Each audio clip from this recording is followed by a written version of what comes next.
A funny thing about the history of patriarchy, misogyny, is that it has surprisingly little to do with women. We saw last week how Plato argues in the Republic that women should be rulers alongside men and be educated in the same ways. But that the reason why he does that is because he's interested in driving home the point that there's a difference between the soul and the body. So it doesn't matter what type of body you're in, if your hair is long or short, whether you're a woman or a man, because what really matters is the quality of the soul. We will now see with Aristotle how he is interested in establishing an ontological hierarchy of being. It's something we're very familiar with. And in the case of Aristotle, it doesn't actually fall to our benefit. It goes the other way. Aristotle, to my mind, is where a lot of negative ideas, conceptions of women get solidified and become part of the metaphysical furniture that is still very influential. It was influential up until the 17th century. So, you know, 2 millennia, because Aristotle would have been living around 350 before Christ. Okay. So that's a long time. And even today, we are arguably still operating under the metaphysical structure that Aristotle created. And it'll sound very familiar to you.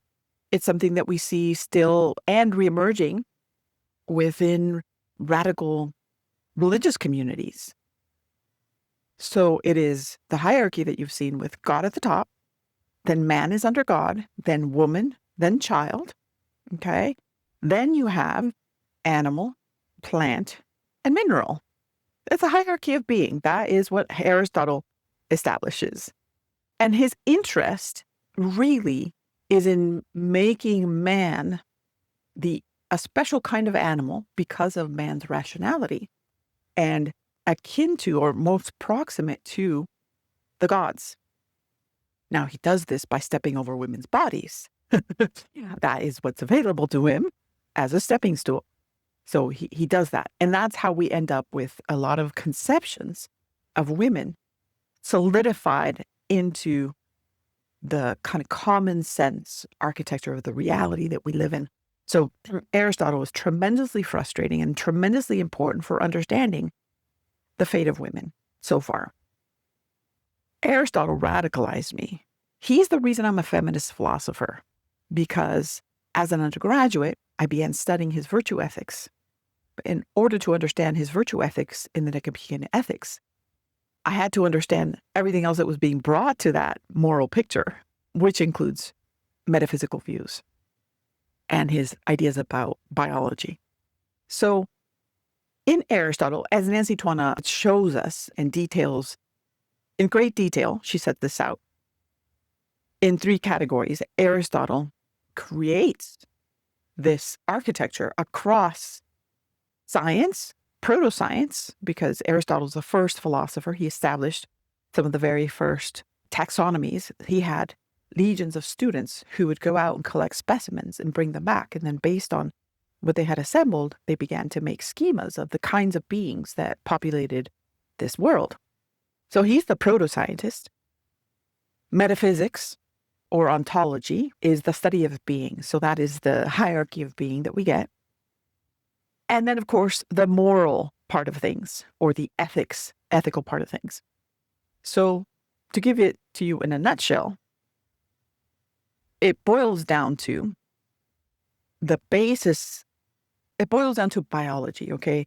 The basis of a lot of the other extrapolations across metaphysics and morality are based on a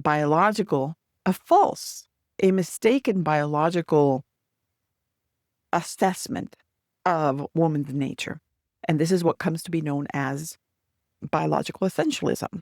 Aristotle invents it. It is one of the first conceptual technologies to use to control and to define a class of people and to submit them to control.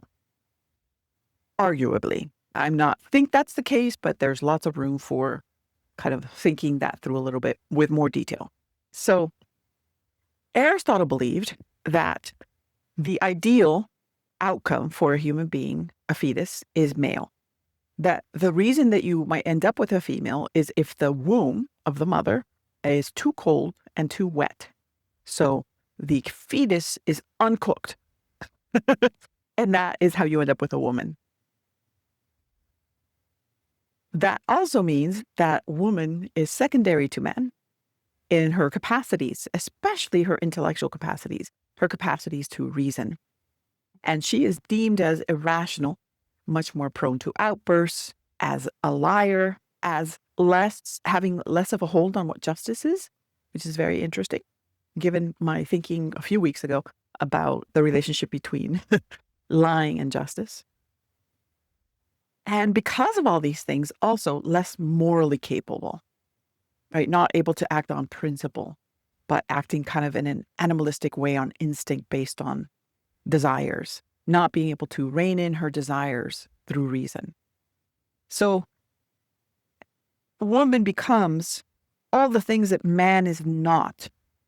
And it's a way of propping up and elevating man to get man to be closer to God, closer to divinity. Because man shares this capacity of rationality that the other animals don't have, including woman, who has it a little bit, but uncooked, right? And children who potentially have it potentially. Oh, right. So man is propped up closer to divinity and sharing this faculty of reason, which is kind of hilarious because if you look at how the gods were thought to act during classical Greece and prior to classical Greece, right? The theogony, Hesiod, all the stories about the infighting between the gods and the way the gods favor certain humans. And it gets completely irrational. So it's a soap opera. Okay. It was really meant for the entertainment of the peoples and to create a system of justifying and explaining natural phenomena. Philosophy steps into that space and philosophers say, hey, wait, there might be a causal natural explanation. An explanation has to do with the reality that we're in. It rains maybe because of some natural process rather than because the gods have decided to flood our communities because they're angry with us about whatever and whatnot. At least that's the story that we get about philosophy and the birth of philosophy out of a kind of mythological quagmire. Now, Nancy Tuana writes a book called The Less Noble Sex. And in there, she takes a look at conceptions of women in the scientific or biological sense, in the metaphysics, and in the moral. And her account isn't reserved to Aristotle alone. She treats the history of philosophy, so it's quite interesting. The only thing that I would say about the Tuana book, The Less Noble Sex, is that it's fairly repetitive. You can't miss the point, basically. I'll have some small quibbles here and there, but generally it's a great place to start if you want to understand how women are constructed, or in the words of a Roger Rabbit movie, painted a certain way. It's the va-va-voom lady that shows up and she says, I'm just painted this way, or whatever. I often think of that because it is true. The conceptions that we have about women come from men's necessity. And in this case, specifically Aristotle's necessity to get closer to the gods. It has very little to do with women's experience, the reality of women, and gets a lot of the biology wrong. And even though we can today recognize that he was reading, he's a proto-scientist, so we haven't yet invented a lot of the guardrails that will allow science to produce knowledge in a reliable way. And we know from how Aristotle treats the views of others that he's not above misrepresenting things in order to make his point. And that is part of what happens. So these conceptions of women, which are become really solidified in Aristotle's thinking and have long reach, have very little to do with women. Really indifference. It's indifference to women and the way that it falsifies it. At the same time, this is a little bit harder to document because in the movement from prehistory to history, we know that early societies were matriarchal and matrilineal, and that a transition was made from that into patriarchy. And this happens just as history begins. History is patriarchal. So we have to somehow reach back behind history where we don't have evidence of the type that we would, quote unquote, accept. But I think we can sense the way in which, we'll see this very clearly with Plato, but the way in which part of what Aristotle is trying to get to with God is to become the creative force, a major creative force. And who is the major creative force? In nature, naturally, it's women who give birth and whose offspring are certain to be hers. So man needs to somehow appropriate that. And that leads to man's dream of mind outside of body. And another version of that, or adjacent to that, is the idea of reproduction without the need of women's bodies, being able to reproduce the self. And that often comes in the form of reproducing the mind, because it's the mind or the soul. Those two are correlates ideas. The interiority, that is what matters. And if we can reproduce that, we don't need the body. We can do away with the body. In fact, we don't want the body. The body's not reliable. Okay? Now, does that remind you of anything? Does that at all remind you of AI? What is called AI, right? The thinking machine, mind without matter, supposedly. In any case, I go pretty far. The difference between ontology and metaphysics, two very similar words. So, ontology is the older word. It literally means the study of being. It comes from pre-Socratics who were interested in what is all this stuff? What are all these? What's the world made out of? Is it made out of one thing that takes on different forms, or is it many things that combine to make the forms that we're, water and fire, and humans and animals, plants, and right? That's ontology. Metaphysics comes from when they are putting together Aristotle's notes, because a lot of what we have from Aristotle are his lecture notes that the students took, and they're compiled and put under his name. And they compiled the physics, which is his major work of responding to the pre-Socratics and putting forward his own theory of where things come from, where he identifies four causes. We'll talk about that later. But everything that was left over that didn't fit into this compiled physics then got put into another notebook called the metaphysics, right? After physics. Everything that comes after physics. And the metaphysics is one of the toughest texts of Aristotle, probably one of the most interesting as well. But the physics and the metaphysics kind of go hand in hand. But that's where the word comes from. Aristotle was known as the philosopher throughout the Middle Ages because we had lost, I think, most of Plato's works. I have to double check the history. I believe that Plato's text, the Arab world had a copy of Plato's texts. And after the medieval age, Plato is rediscovered. So Aristotle's reach, he had a really long trajectory where he was referred to literally as the philosopher. He was the representative of all that had come before, all the way through the Middle Ages, and he influenced Christianity and Christian theology. So a lot of the beliefs that you will see in Christian theology, you can trace straight back to Aristotle. So I sometimes say that I don't need to read the Bible because I've read Aristotle. The Bible is just kind of an annotated version of Aristotle. Facetiously a little bit, I say that. But certainly the order of the universe, the ontological hierarchy, we see this literally in the picture, what is it called? The umbrella of something. It's literally an umbrella with God at the top, sheltering the man. The man then shelters the women and the children.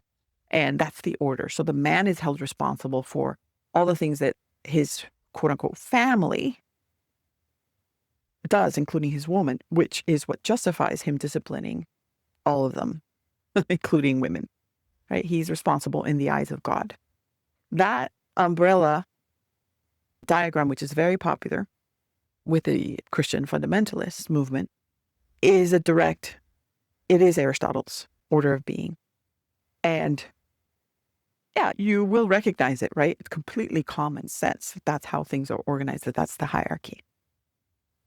And we'll get to see in Aristotle how that hierarchy actually gets put into place with the help of Nancy Twana, but also Charlotte Witt and Julie K. Ward. There's a bunch of Aristotle things that I'll be reading too and suggesting that you read in order to tell this part of the story. So there you have it. That is a romp through the introduction to Aristotle.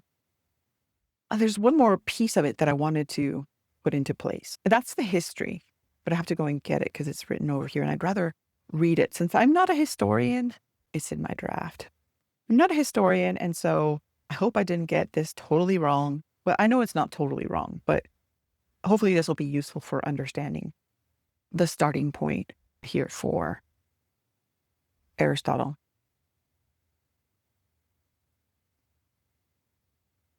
The piece I'm working on is titled, "Was Aristotle a Brilliant Misogynist?" ? Why, yes, Mary, he sure was. And here is his playbook as detailed by Nancy Twana in The Less Noble Sex.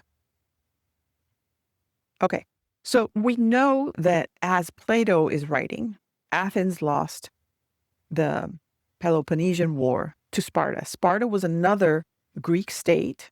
So the Greek world was a collection of states, very much like the United States. And each of the states, quote unquote, had their own government, their own money, their own culture. They were a little bit more independent than our states, but then they were kind of all networked together. Okay. But they were often rivals and in wars. So Athens and Sparta go at it. Sparta wins in 404 BC. And that is a bit of a shock to Athens, who was the center of the world for so long. And the other thing is that Sparta is culturally quite the opposite of Athens. And nowhere is this more obvious than in how they treated women. Women in Athens were confined to their homes. There's a doctrine of seclusion, which meant that women were not allowed to leave their compounds. Often those compounds weren't just a house. It was like a whole kind of a collection of homes, an area, a pretty large area. But nonetheless, they weren't allowed to leave their home, a homestead, and enter the public realm. They were only allowed to do that once a year, where there was a big feast, and the women were allowed to come out and celebrate being a woman. So that let out a little bit of steam from the cauldron, as it were. Spartan women were citizens, straight up. They trained physically alongside the men, and they were well educated. So when Plato in the Republic makes that argument that women should train and be educated as well as the men, he is tipping his hat to that Spartan idea. He may be making fun of it because he knew his interlocutors would react to that, right? He might have been rage baiting because it was a matter of convenience for him at that point to make that argument. But Spartan women were the shit, basically, as far as I can tell. And the historical record shows that they owned 2/5 of all Spartan land through dowries and inheritance, which is a lot. 2/5. Almost half, right? Now, Aristotle, who was, mind you, he was not an Athenian, even though he lived in Athens. He had to flee Athens at the end of his life, and he died shortly thereafter because of the political situation. He was not Athenian, and his political alliances, as it turns out, was not with the fading Athens, but with a new order that was emerging. And he was actually the teacher of Alexander the Great, who was part of that new emerging order. And he explicitly said that he thought that Spartan women were a bad influence, and he blamed them for Sparta's ultimate ruin, which should also sound pretty familiar, right? Blaming women for the deterioration of society, blaming women's independence for families falling apart. Like that all is very familiar sounding to me. And he claimed that Sparta had become a genocracy, right? Gyno, actually, you know the word gynecology, right? That's the Greek word for woman. And ocracy, rule. So he made a claim that Sparta was ruled by women. That is already pretty, right, misogynistic.